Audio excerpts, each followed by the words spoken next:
बोलते हो दादा महाकुंभ में जो कल जो स्टैम्पेड हुआ है उसमें ममता बनर्जी का लैक ऑफ सिक्योरिटीज का बात कहा गया। Yesterday I posted in my X handle.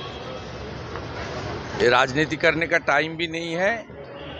Mamata Banerjee जो कर रहा है वो ठीक नहीं है। वो गंगा सागर का जिक्र किया, गंगा सागर ठीक है, लेकिन ममता बनर्जी को मौका नहीं मिलेगा 5 करोड़ जनता 7 करोड़ जनता का एक साथ एक दिन कोई मेला में अपना रिलीजियस परफॉर्म करे, वो मौका उनकी मिलने वाला नहीं है। परिवार ক্যাপিটাল পানিশমেন্ট মানে ফাঁসি চাইছে, কিন্তু মৃতের পরিবার যে অভিযোগটা করছে যে এটা একার কাজ নয়, একার কাজ নয়, এবং তারা যে রেফারেন্সগুলো দিচ্ছে ওটা টেকনিক্যালি রাইট। তারা ডিএনএর কথা বলছে যে ডিএনএতে মিক্সড এসেছে।